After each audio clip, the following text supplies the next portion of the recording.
የጥምቀት በዓል አከባበር ስርዓት እንዴት ያዩታል?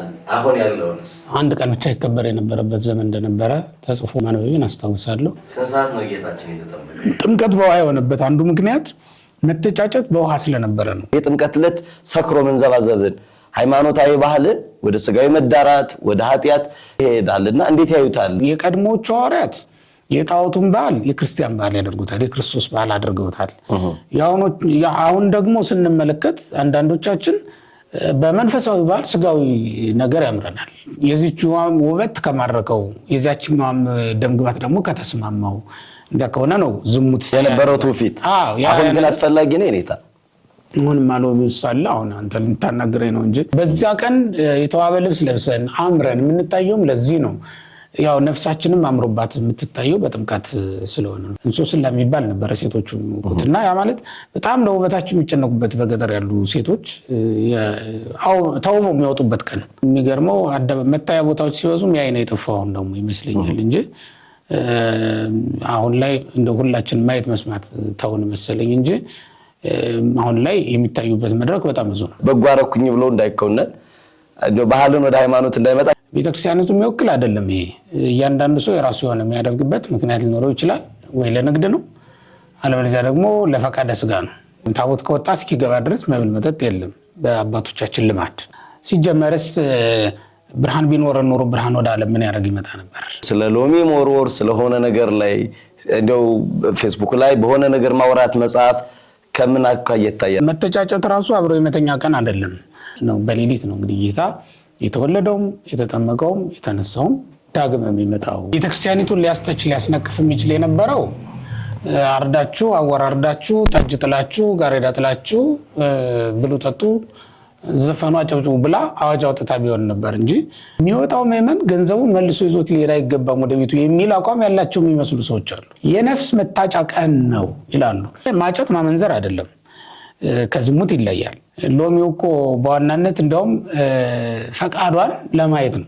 ሴቶች ለወንዶች ሊያሳዩት የሚገባ ማለት ምንድነው? ከዝሙት የነጻ ግን ደግሞ እና ተከተለኝም ያይደለ ፈቃድ መስጠት ዝም ብሎ እንዲሁ አለ። ሴቶችና ወንዶች አደባባይ ላይ ሊወጡበት የሚችሉበት ሌላ ስነ በዓል የለም እኮ።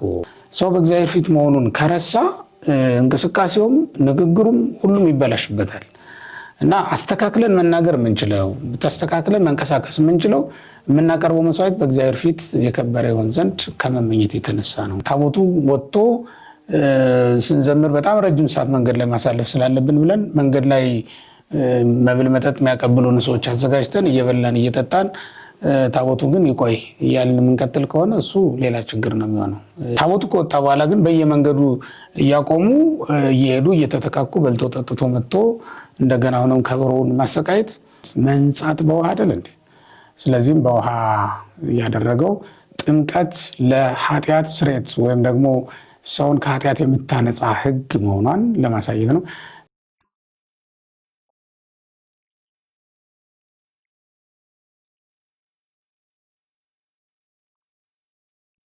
በስመ አብ ወወልድ ወመንፈስ ቅዱስ አሐዱ አምላክ አሜን። ሰላም ተመልካቾቻችን እንዴት አላችሁ? እንኳን ለብርሃነ ጥምቀቱ በሰላም አደረሳችሁ።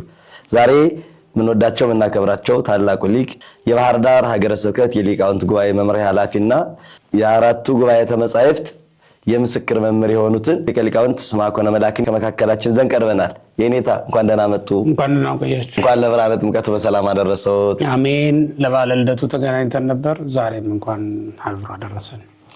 የጥምቀት በዓል አከባበር ስርዓት እንዴት ያዩታል? አሁን ያለውንስ? የጥምቀት በዓል አከባበር በራሱም በባህሪው እየተሻሻለ የመጣ ያ ማለት እያሳደጉት የመጣ ነው። በታሪክ እንደምንረዳው አንድ ቀን ብቻ ይከበር የነበረበት ዘመን እንደነበረ ተጽፎ ማንበብን አስታውሳለሁ።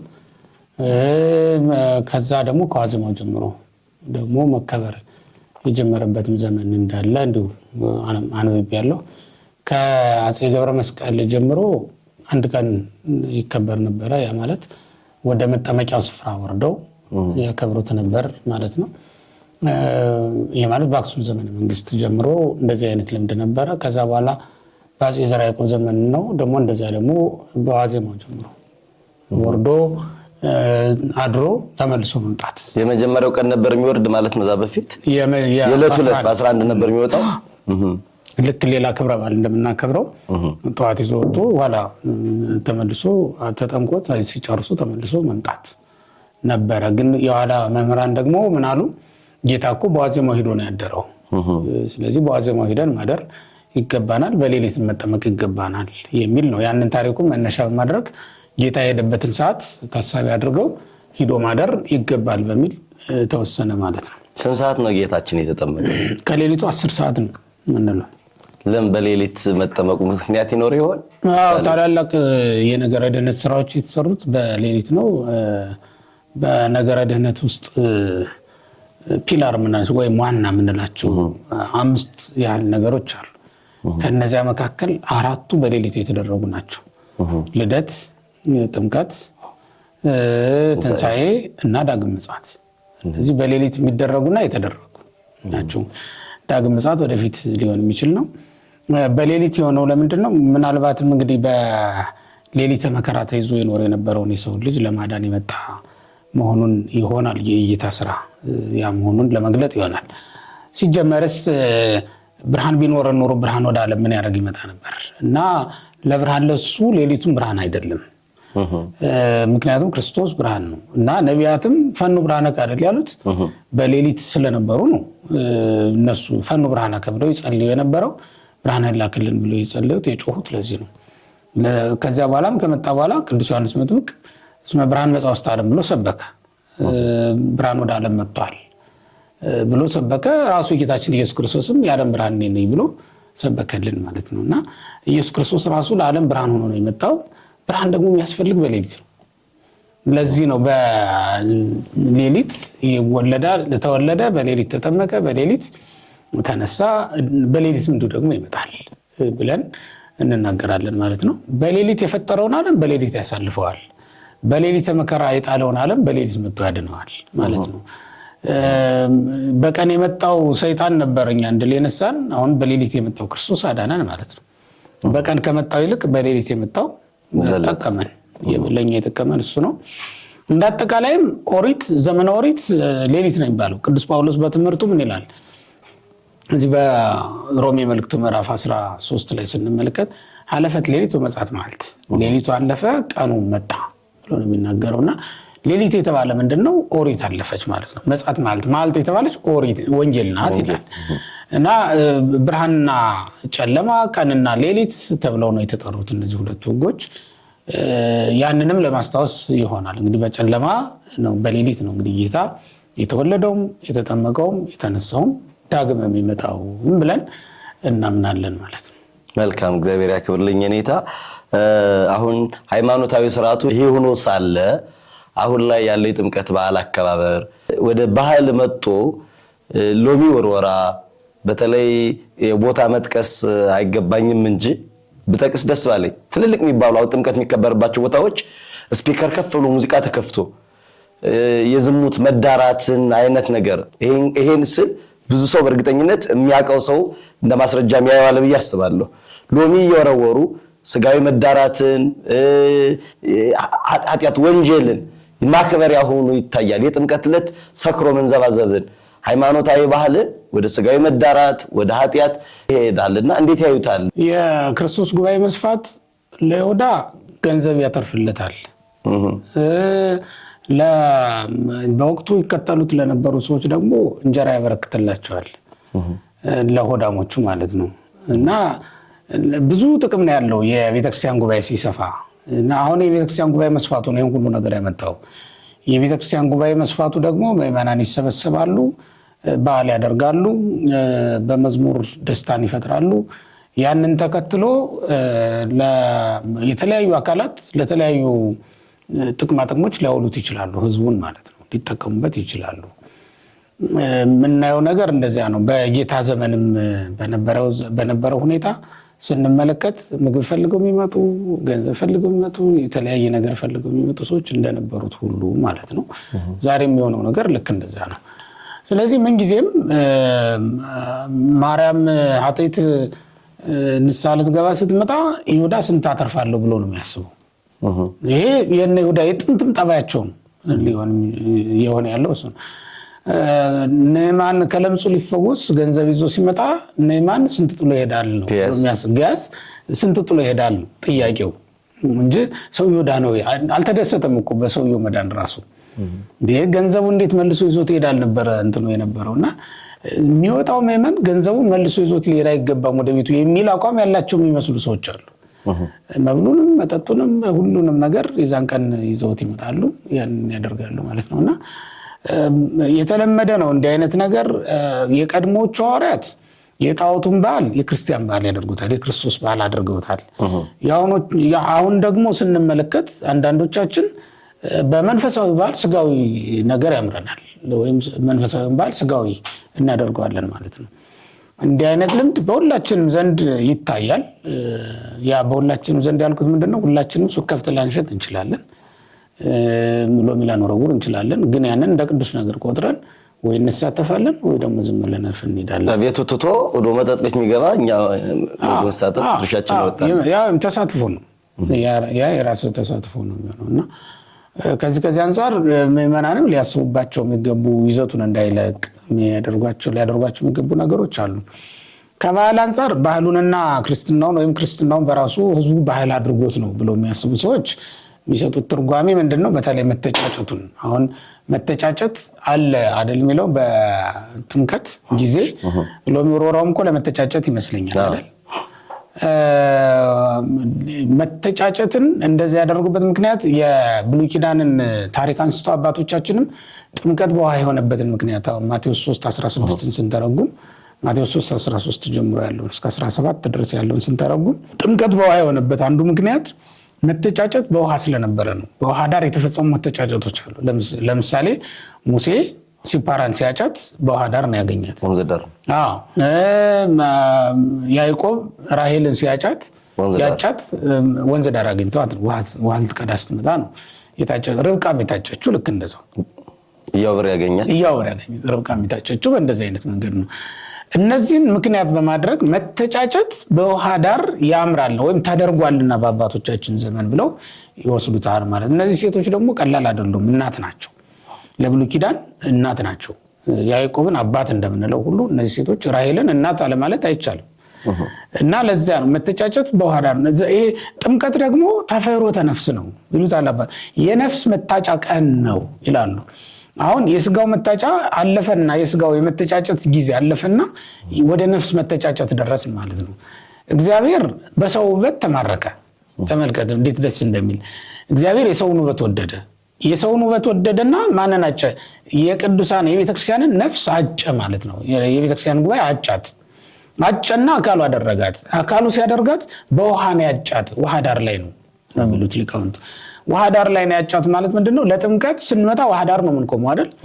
ውሃ ዳር ላይ የቆምንኛ ታጭተን ነው። ለምን? ለልጅነት። ቅዱስ ጳውሎስም ፈአርኩክሙ ለአሐዱ ምት ድንግሎ ንጹሕ ይላል በሁለተኛ ቆሮንቶስ ምዕራፍ 11 ቁጥር 3 ጀምረን ስንመለከት ለአንዱ ንጹሕ ድንግል ለአንዱ ሙሽራ አጭቻችኋለሁ ነው። አጭቻችኋለሁ የምትለው አካል ለክርስቶስ ሙሽርነት የታጨን ሰማያዊ ሙሽራ ክርስቶስ ነው።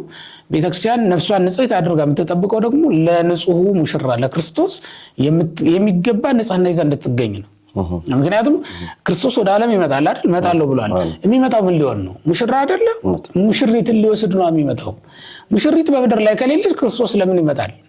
እና ቤተክርስቲያን እስከ ክርስቶስ ድረስ ድንግልናዋን ጠብቃ የምትኖረው ለዚህ ነው። ያንን መተጫጨት ደግሞ የፈጸመችው ወይም መታጨትን ያገኘችው ውሃ ዳር ላይ ነው ለማለት ያንን ያደርጋሉ። የክርስትናው ምስጢር ባህል አድርገነው ነው። እንደው ሌላ ዘፈን ዳንኪራ ከሌለበት ይሄ መዳራት ከሌለበት ምን ከሌለበት ይሄንኛውን መተጫጨቱን የዛን ቀን ያደረጉት ነፍሳችን የታጨችውን በውሃ ነው።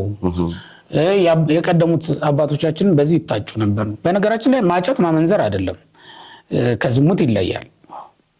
ለሚስት የምትሆነውን ሴት እኮ ሲያጭ አንድ ሰው አይቷት ወዷት ነው አይደል? ደምግባቷን ወዷት ነው ሊያጫት የሚችለውና አመነዘረ ሊባል አይችልም።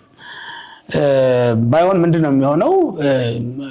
የዚህችዋም ውበት ከማረከው የዛችኛዋም ደምግባት ደግሞ ከተስማማው እንደከሆነ ነው ዝሙትና መንዛት 10 ሎሚ ይዞ ድሉን ከሞከረ ሎሚ ያረፈባት ነው እንትን የሚለው ቃል ኪዳኑ እንደዛ ነው። እኔ ተጋግለ ግንባሯን ከመታት ደረቷን ከመታት ሚል ከሆነ እሱ ራሱን ይቻለ ሌላ ነገር ነው የሚሆነው። ሎሚው እኮ በዋናነት እንደውም ፈቃዷን ለማየት ነው ይመስለኛል። እንደዛ ነው የሚደረገው። ፈቃዷን ለማየት ምንድነው ካልተቃወመች ወይም ሴቶች ለወንዶች ሊያሳዩት የሚገባ የፍቅር ምልክት አለ አይደለ? ሴቶች ለወንዶች ሊያሳዩት የሚገባ ማለት ምንድነው ከዝሙት የነጻ ግን ደግሞ እና ተከተለኝም ያይደለ ፈቃድ መስጠት ዝም ብሎ እንደው አለ። ለምሳሌ ርብቃ ለኢያው ብር እንደሰጠችው ማለት ነው። ርብቃ ለኢያው ብር ምንድነው ያለችው? የሰጠችው ፈቃድ እኮ ምንድነው የሚለው ላጠጣልህ ግመሎች ነው ያለችው። በቃ አጠጣልሃለሁ ብላ በፈቃደኝነት ነው። ግን እሱም ፈቃድ እግዚአብሔር ጠይቋል። አርተፈኖቴ ብሎ ሆዶ ነው በቃ ጠይቋል። ጠየቀ። ያንን ዘይን በላይ ኃይል ተናግሮ ነው አስቦ ሳይጨርስ ነው እሷ መጣ ያንን ቃል የተናገረችውና ተመልከት እንዴት እንደታጨች ነው። አሁን ይሄ ፈቃዷን ባጭር ታጥቃ ገንቦነት ከነጣችው አሁን የጥምቀት ያልሆነ ቀሚስ ይባላል እንደውም ከነባባሉ አይደል? የዛን ቀን ተውበው አምረው ስለሚወጡ ነው። በገጠር እኔ ድሮ አስታውሳለሁ የቆሎ ተማሪም ሆነን ምንም ሆነን እንሶስላ የሚባል ነበር ሴቶቹ እና ያ ማለት በጣም ነው ውበታቸው የሚጨነቁበት በገጠር ያሉ ሴቶች ተውበው የሚወጡበት ቀን ነበርና ጥምጥሙም የሚለበሰው ልብስም ምኑም በተለየ ሁኔታ የሚዘጋጅበት ቀን ነው የነበረው የጥምቀት የሚሆነው ማለት ነውና ያን ራሱ ያስባለበት ምክንያት በመንፈሳዊ ስንመለከተው ቤተክርስቲያን ለምእመናን ከሰማይ የወረደ ልብስ የምታለብሰው በጥምቀት ነው። ከስላሴ የተሰራ የብርሃን ልብስ ምእመናን በጥምቀት የሚለብሱት ልጅነት ማለት ነው። እሱን የሚያገኙት በጥምቀት ነውና ልጅ መልበሳቸው በዛ ቀን የተዋበ ልብስ ለብሰን አምረን የምንታየውም ለዚህ ነው። ያው ነፍሳችንም አምሮባት የምትታየው በጥምቀት ስለሆነ ውበት ደምግባት የሚመለስላት ከእግዚአብሔር ጋር መዋሃድ የምትጀምረው የዛን ቀን ስለሆነ ነው። ምእመናን ወንዶቹ ወጣው ሴቶችን ሊያጩ የሚችሉትም በዚያ ቀን ከዚህ የተነሳ ነው።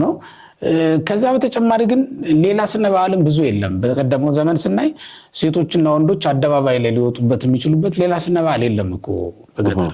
አሁን በቀደመው ባህል ብዙም የለም። ምናልባት ማህበር፣ ድግስ፣ ሰርግ እንደዚህ ቢሆን ሴቶቹ በምግብ በማዘጋጀት ነው የሚውሉት እና ከወንዶቹ ጋር ፊት ለፊት ታይተው ለመተጫጨት የሚበቁበት ዘመን አልነበረም። አሁን ላይ ያው ፌስቡክ እና ቲክቶክ ባለበት ትምህርት ቤትም አለ። በዛ ወንዶቹ ከሴቶች ጋር ይገናኛሉ። አሁን ብዙ አደባባዮች አሉ። ሴቶቹ አደባባይ ላይ ወጥተው የሚታዩበት መታየት የሚችሉበት ዘመን አለ። የሚገርመው መታያ ቦታዎች ሲበዙም ያይነ የጠፋውን ደግሞ ይመስለኛል እንጂ አሁን ላይ እንደ ሁላችን ማየት መስማት ተውን መሰለኝ እንጂ አሁን ላይ የሚታዩበት መድረክ በጣም ብዙ ነው። የዚያን ዘመን ግን የቀደመው ዘመን ግን የለም ሌላ መድረክ። ሴቶቹ በሚገባ በነፃነት መውጣት የሚችሉበት ቀን አልነበር። አሁን የገና ዕለት ብትል ገና ጨዋታ የሚወጡት ወንዶቹ ናቸው።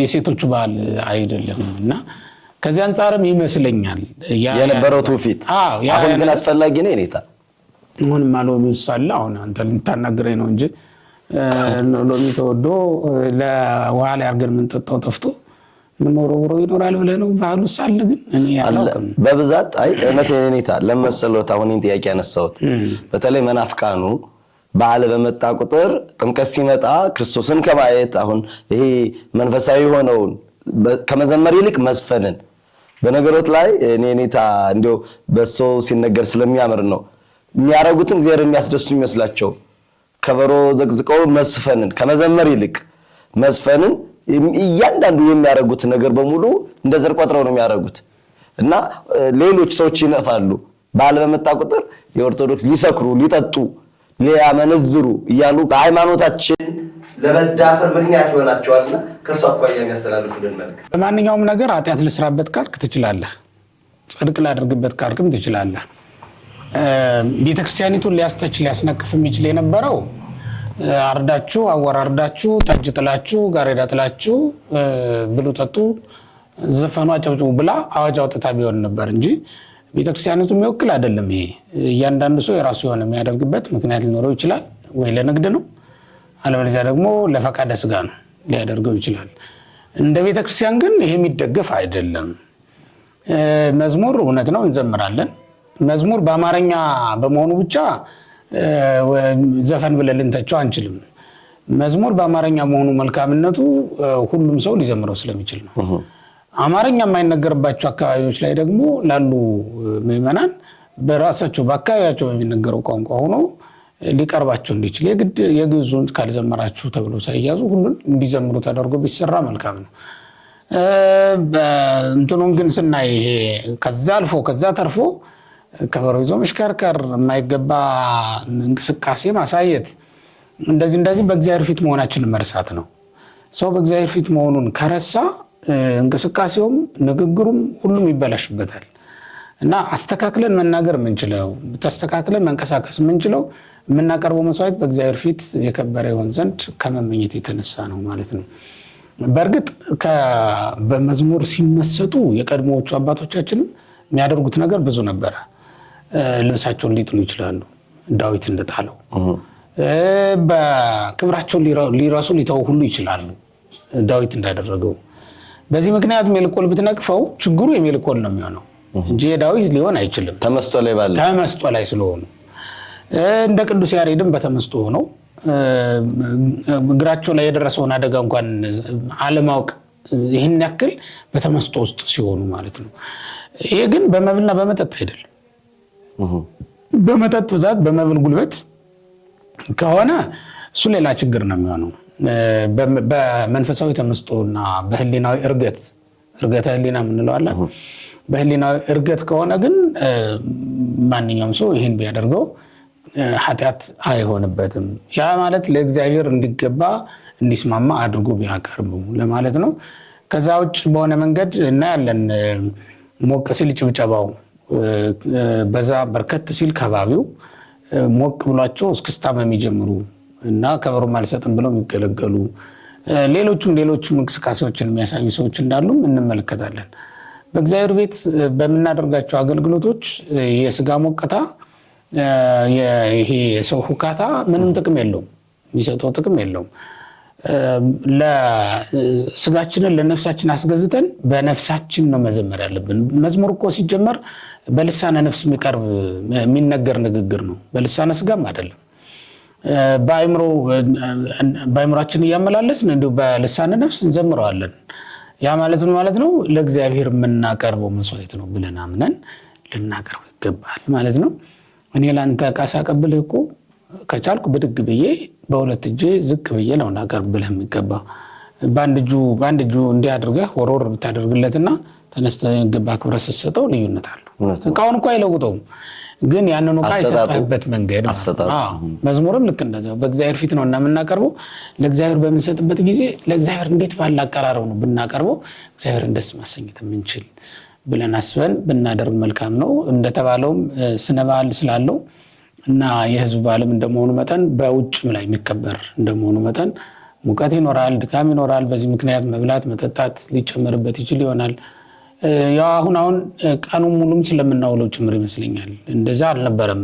ያው ትውፊቱ እንደዛ ወይ ቆይቶ ከሰዓት በኋላ ወጥቶ ነው። አሁን አንዳንድ ገጠር ቦታዎች ላይ ድሮ የነበረው ስርዓት ይቆያል። ጧት አይወጣም። ጧት ይጠመቃል ሰው። ከዛ ምሳውን ይበላል።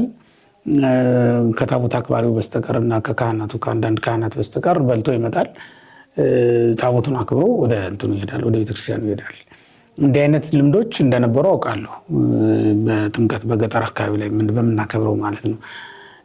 ከዛ ውጭ ግን እንደው ታቦቱ ወጥቶ ስንዘምር በጣም ረጅም ሰዓት መንገድ ላይ ማሳለፍ ስላለብን ብለን መንገድ ላይ መብል መጠጥ የሚያቀብሉን ሰዎች አዘጋጅተን እየበላን እየጠጣን ታቦቱ ግን ይቆይ እያልን የምንቀጥል ከሆነ እሱ ሌላ ችግር ነው የሚሆነው። ያልተለመደም ነው። በዚያ መንገድ የለም። ታቦት ከወጣ እስኪገባ ድረስ መብል መጠጥ የለም። በአባቶቻችን ልማድ በትውፊት ነው እንደዛ እየነገርኩ ያለው። አሁን ቀኖና እየሰራው አይደለም፣ ግን በአባቶቻችን ትውፊት አልቆየንም። ታቦት ከወጣ እስኪገባ ድረስ መብል መጠጥ የለም፣ ያቆማል እዛ ላይ ማለት ነው። ዝማሬ ነው ከዛ በኋላ የሚቀጥለው። በዚያ መንገድ ታቦቱን አስገብተው ወደ የቤታቸው ይሄዳሉ ማለት ነው። አሁንም እንደዚያ ቢሆን መልካም ነው። ዕለቱ የደስታ ቀን በመሆኑ ምክንያት ሳይበሉ ሳይጠጡ ይመጣሉ ተብሎ አይታሰብም። ይበላሉ፣ ይጠጣሉ፣ ይመጣሉ፣ ታቦት ያከብራሉ ምዕመናን። ለማለት ነው። ታቦቱ ከወጣ በኋላ ግን በየመንገዱ እያቆሙ እየሄዱ እየተተካኩ በልቶ ጠጥቶ መጥቶ እንደገና ሆነም ከበሮውን ማሰቃየት ያ ተሰደዋለህ ነው እንጂ ጥላ ለመስበር የሚጋጋጡ በተለይ ወደ ገጠር አካባቢ ዛሬም ድረስ ዝቅ ብሎ አንዱ 5-6 ጥላ ይዙና ሸውደውት የሚሄዱ አሉ። ለማስጣል ታቦት ማስጣልን ያን ማድረግ እንደ ጽድቅ የሚቆጠርበትም እሱ ደግሞ እንግዲህ እኔ ሰምቼው አላውቅም። ግን እንደዚህ አይነት እንትኖች በየአካባቢው አንዳንድ ልምዶች ካሉ ልምዶችን መምህራን ተመካክረው ከመመናኑ ፊት ገለል ማድረግ ይገባል። ልምዶች ከየት እንደመጡ አናውቅም። የመጡበት የራሳቸው የሆነ ምክንያትም የሾልከው ገቡበት ስለሚኖር አጥንቶ የቤተክርስቲያን ያልሆነውን ሁሉ ማስወጣት፣ የቤተክርስቲያን ያልሆነውን ደግሞ ማስቀጠል ይገባል የሚል እምነት ነው ያለኝ። መልካም። ስለዚህ አንድ ኦርቶዶክሳዊ አሁን እንደው እንደ ባህል አድርጎ ስለ ሎሚ ሞርወር ስለሆነ ነገር ላይ እንደው ፌስቡክ ላይ በሆነ ነገር ማውራት መጽሐፍ ከምን አካባቢ ይታያል? ባህል ስለሆነ መጽሐፍማ ሊጻፍ ይችላል። በቀድሞ ዘመን የነበረው ባህላችንን ልንጽፈው እንችላለን። ያ የሆነበትን ምክንያቱም እንደዛው ቅድም እንዳልኩት መተጫጨት በእንደዚህ አይነት መንገድ ስለነበረ ብለን አይደለም እናነሳው፣ እንደዛ ብለን ልናነሳው እንችላለን። እሱም ደግሞ ፈጽሞ የዝሙት መልክ የሌለው እንደነበረ ልናየው እንችላለን። አሁን ግን እንደንተንም ይመስለኛል ዝም ብሎ አንዳንድ ቦታዎች ሳይ እንደ ማስደንገጫም አይነት ነገር ነው እንጂ ስልቁጥራቸውን ስልቁጥሩን ለ10 ሴት ለ15 ሴት ይሰጣል። አሁን ለምን መሰለው ቴኒታ አሁን ደጋግሜ ያነሳው ይቻ አዲስ ናት። እንደውም አዲስ ዘዴ ነገርካቸው እዛው አንገታም ስልቁጥሩን ይሰጣል። መቼስ አሁን እሱ እንዳሉ ቱፊቱን ነገሩን ከማጨት አኳያ የማይገናኙበት ነው። አሁን ግን እሺ ያለውን ሰው ስልክ ተደዋውሎ አብሮዶም ያድርከውና እንደዚህ አይነት የዝሙት ወደ ዝሙት በርን የሚከፍትበት ሰው መነገር ባለበት በጓረኩኝ ብሎ እንዳይኮነን እንደው ባህልን ወደ ሃይማኖት እንዳይመጣ ከናንተ ካባቶች መስላለበት ሲጀመር መተጫጨት ራሱ አብሮ የመተኛ ቀን አይደለም። እሺ መባል በራሱ ከ7 ዓመት በኋላ የምታገኘውም ሊሆን ይችላል እኮ ያዕቆብ ያጨ እሺ የተባለ ከ7 ዓመት በኋላ ለሚሆነው ነገር ነው። 7 ዓመትም አልበቃው ብሎ ሌላ 7 ጨምሮ 14 ዓመት ጠብቆ ነው ሚስት ያገባ። ሚስት ማለት እኮ እንዲህ ባለ ደጅ ጥናት የምታገኛት ናት እንጂ አንድ ቀን ደውለህ አስፈቅደህ ሂደህ አብራት የምታድር ሴት አይደለችም ሚስት። ባልም ልክ እንደዛው ነው እንጂ ይሄማ ከሆነ ምንም እንትን የለውም። ድንበር የለሽ ወይም ሃይማኖት አልባ ስርዓት እያበጀን ነው ማለት ነው። እና ሃይማኖቱ በትክክል ከስርዓቱ ከሃይማኖቱ ጋራ አብሮ ሊሄድ የሚችል ትውፊት ነው ብለን ካመን የምናደርገው ምንድነው? ከዝሙት የተለየ መልክ ኖሮት በአባቶቻችን አስተሳሰብ የመተጫጨት ቀን ብለው የሰየሙበት ምክንያት ቅድም ባልኩት ምክንያት አንድ ማህበረሰባዊ ችግር ነበረ። ሴቶቹ ሌላ መድረክ አልነበራቸው የሚለው እሱን አንድ ማህበረሰባዊ ችግር ብለን ልንይዘው የምንችለው ነው። ሁለተኛው ደግሞ የብሉይ ኪዳን ታሪኮችን መነሻ በማድረግ የተለመደ ልምድ ነው በሚል ልንወስደው የምንችለው። ለኔታ ሰኞ ጥምቀት ከሆነ ቅዳሜና እሑድን ኖርማል የጾም ምግብ እየበሉ ዓርብ ይጾማል፣ እሑድ ይጾማል። ዓርብ ላይ የሚወስዱት አሉ። እንዲህ አይነት የጾም ስርዓት አለ በገሃድ የመጽሐፉን ልንገር ሰዎች የሚሉትን። አረ ኔታ የመጽሐፉን ከሆነ እንዲህ አይነት የጾም መዋጮ የለም። አዋጥቶ ከገሌን ያህል ሰዓት ከገሌን ያህል ሰዓት ብሎ አወጣቶ ጾም የለም። የሰዎቹ ግን ሲሉ ሰምቼ አውቃለሁ። መነሻ የላቸውም። የጾም ፍቅር ብቻ ነው መነሻቸው ይመስለኛል። እኔ ስገምት ጾም ስለሚወዱና እንደው ጾሙ እንዳይቀር ከመፈለጋቸው የተነሳ ያደረጉት ነው የሚመስለኝ እንጂ አስተምህሮው ከመምህራን ቃልም የተገኘ በጉባኤም የተነገረና በመጽሐፍ የተጻፈ አይመስለኝም። በልምድ ግን የሚያደርጉት ሊኖሩ ይችላሉ። ልምድ ደግሞ ቀኖና ተደርጎ አታስተምረውም። የምታስተምረው የተጻፈውንና በወንበር የተማርከውን ነው። የሚያስተምሩ ግን አለ ይኔታ አይ በእንትና መነሻ የለውም። የራስ ሐሳብ ነው የሚሆነው።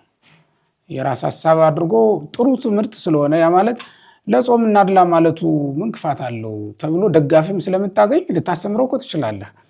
ግን ቤተክርስቲያን በመጽሐፍ ጽፋ ያላቆየችን ማስተማር በራሱ ትዝብት ነው፣ ነውር ነው። የሆነ ዘመን ላይ እንዲሚሉ ሰዎች ነበሩ ተብሎ በታሪክ ወይ ተወቃሽ ነህ ወይ ደግሞ ተወዳሽ ነህ። የሆነ ዘመን ላይ እንደው በቀኖና ያለው በቂ ነው ባይነኝ እኔ። በቀኖና ያለው ምንድነው? በፍትሐ ነገሥት አንቀጽ 15 ላይ በተደነገገው መሰረት የልደትና የጥምቀትን ዋዜማ ጾሙ ነው የተባለው። መጽሐፉ እኮ የሚለው ዘውእቱ ድራረ ልደት ወጥምቀት ነው የሚለው አይደል? የጥምቀትና የልደት ዋዜማ ነው ብሎ ቃል በቃል የተቀመጠ ቋንቋ እኮ ነው ይሄ። ስለዚህ ጥምቀት ሰኞ ከሆነ እሁድ የጥሉላት ምግብ ተበልቶ መጾም፣ ቅዳሜም ከሆነ ቅዳሜን ብቻ መጾም፣ የጾም በጧት ላይ የጥሉላት ምግብን ተከልክሎ ጧት መብላት። በቃ እሱን ነው የምናደርገው፣ ልናደርግ የምንችለው እሱን ነው። ከዛ ውጭ ግን ምን አለ መሰለ አሁን ጋድ ራሱ ልደት ረቡዕና ዓርብ በሚሆንበት ሰዓት ወይም ጥምቀት ራሱ ልደት ረቡዕና ዓርብ ሲውል ለለውጥ አይደለ የተቀበልነው ጋድን ያስገባ ነው። ምን ተደረገ? ረቡዕና ዓርብ በማይውልበት ጊዜ እንድንጾም አስገዳጅ ጉዳይ አልነበረም በመጀመሪያ ህጉ ሲሰራ። በኋላ ግን አባቶቻችን ምን አሉ? ረቡዕና ዓርብ የሚውልበት ቀን ስንት ነው ተብሎ ሲጠና በጣም ትንሽ ነው። በ7 ዓመት ወይ እንደዚህ ነው የሚያገኘው እና በደንብ አላሰላሁትም፣ ግን እንደዛ ነው ሊያገኙ የሚችለው። እስከዚያ ድረስ ካልጾም ነው ይረሳል። ስለሚረሳብን ከ7ቱ አጽዋማት አንዱ ይሁን ተብሎ ተወሰነ ማለት ነው። መልካም ተመልካቾቻችን፣ በያላችሁበት መምህራችን አባታችን ያሉትን መመሪያ እንቀበል። የኔታ የጥምቀት በዓልን ለሚያከብሩት መጨረሻ መልእክት ያስተላልፉልን። የጥምቀት በዓል እንግዲህ ለኛ ስርየተ ኃጢአትን ይሰጠን ዘንድ አብይ ሊቀ ካህናት ኢየሱስ ክርስቶስ ወደ ዓለም መጥቶ በማኅፀነ ማርያም ተሾሞ ወደ ዓለም መጥቷል ብለን ተናግረናል፣ ሰብከናል። ባለፈው በልደት 30 ዓመት ከሞላው በኋላ ግን በዮርዳኖስ መጥቶ ደግሞ ዮርዳኖስን መቀደስ ጀመረ ማለት ነው። ከዚህ በኋላ ገዳም ገብቶ ገዳምን ይቀድስልናል። በምድር ላይ እየተመላለሰ ምድርን በኪደተ እግሩ ይባርካል። አጋንንትን ከሰው ልጆች ያባርራል። በደልን ኃጢአትን ከሰው ባህሪ ያስወግዳል ማለት ነው። ለዚህ አንዳንድ መሳሪያ የተጠቀመው ጥምቀትን ስለሆነ ዛሬ የምናከብራት የጥምቀት በዓል ኃጢአታችን ይደመሰስልን ዘንድ የተሰራችልን ድንቅ የሆነች ስርዓት ናት። በእጃችን ሁላችንም በምናገኘው በውሃ ነው ያደረጋት። ለምን? ሀብታሙ ድሃው የሚያገኘው ውሃን ስለሆነ ነው። በወተት ቢያደርገው ኖሮ ለባለጠጎች እንጂ ለድሆች ጥምቀት አልተሰራም በተባለ ነበር። በማርም ቢያደርገው ኖሮ ሰውነታችንን ሁሉ ሊያዳርስ ባልተቻለውም ነበር። ማር ሰውነታችንን ሊያዳርስ የሚችለው ውሃ ብቻ ነው። ስለዚህም ውሃን ሁሉንም ሰውነታችንን ሊቀድስ የሚችል ስለሆነ ሊያነጻ የሚችል ስለሆነ በውሃ አድርጎልናል። በዚያውስ ላይ በእውነት መንጻት በውሃ አይደል እንዴ? ስለዚህም በውሃ ያደረገው ጥምቀት ለኃጢአት ስርየት ወይም ደግሞ ሰውን ከኃጢአት የምታነጻ ሕግ መሆኗን ለማሳየት ነው። ቀላል በዓል አይደለም እያከበርን ያለ ነው። ከኃጢአት የምታነጻንን ልዩ የሆነች ሕግ የተሰራችልን በዚህ ቀን ነው። እሷን እያከበርን ነው ዛሬ። በጣም የሚገርመው ግን ኃጢአት የሌለበት ጌታ ለኃጢአተኞች መንጻት ምክንያት የሆነችውን ሕግ ተሰራባት በዚች ቀን እሱ ራሱ ሲጠመቅ ማየታችን እየገረመን ነው እያከበርን ያለ ነው ማለት ነው። ምክንያቱም እሱ ኃጢአት ኖሮበት ኃጢአት እንዲወገድለት ተጠመቀ የምንለው አይደለም። ኃጢአትን ሁሉ ሊያርቅ የሚችልበት ስልጣን ገንዘቡ ስለሆነ ማለት ነው።